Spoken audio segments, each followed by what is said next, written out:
life, etc., it is time for the next one of our stories in our topic, all about the weather and the seasons.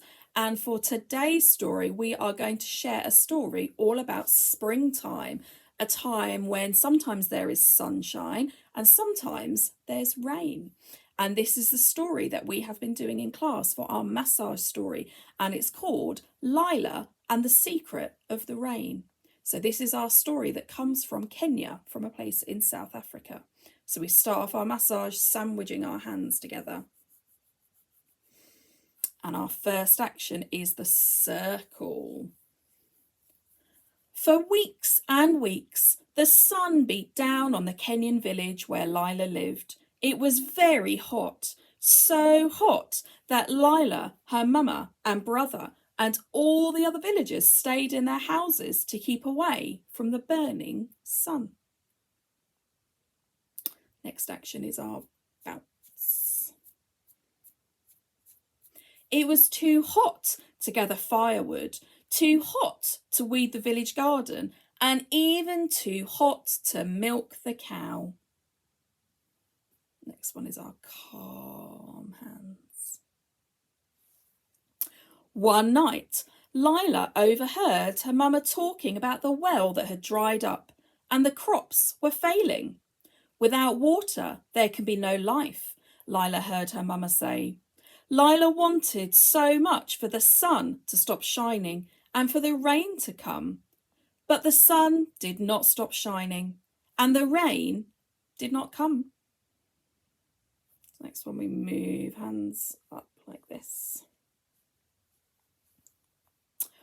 One evening, Lila's grandfather told her a story about a man that he'd met once when he was a boy, a man who had told him the secret of the rain.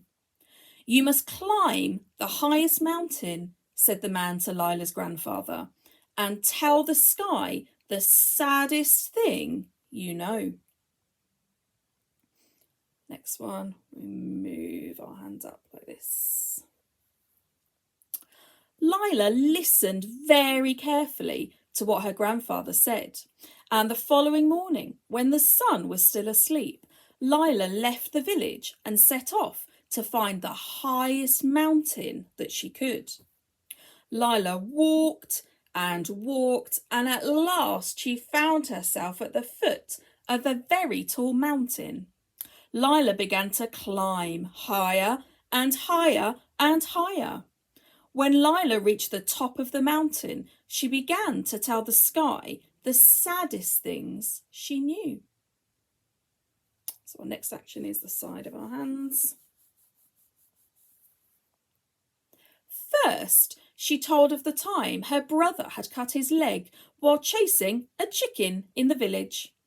Then she told of the time she burnt her fingers while helping her mama cook. On and on Lila went, telling the sky the saddest things she knew. At the end of each one, she looked up to the sky for a sign of rain.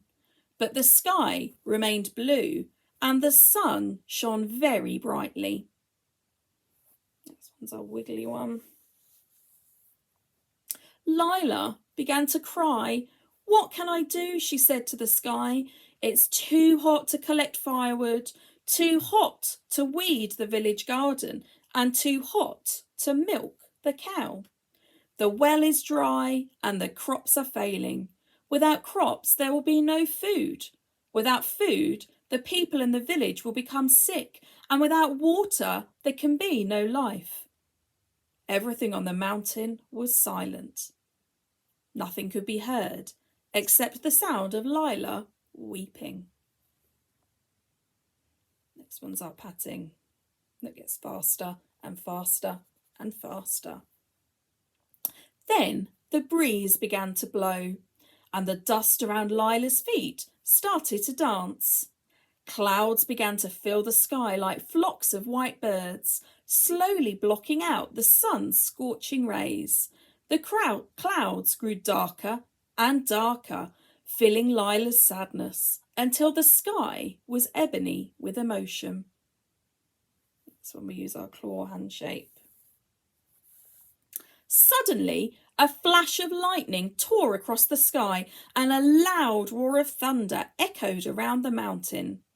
Lila felt the gentle touch of a raindrop on her foot, then another and another and another, until the ground was awash with tears of rain. Next one's our Diggly Fingers. Lila joyfully lifted up her heads to the crying sky, for each raindrop felt like one of her mamma's kisses. As fast as she could, Lila ran down the mountain. By the time she reached home, all the villagers were celebrating the rain with music and dancing. This one is our squeezing. Lila's mama was very relieved to see her home again, safe and sound. She hugged her close while Lila's grandfather gave her a knowing smile. For only Lila and her grandfather knew she had saved the village with the secret of the rain. And then we end our story sandwiching our hands together, don't we? Hope you enjoyed sharing our message story with somebody at home. See you soon.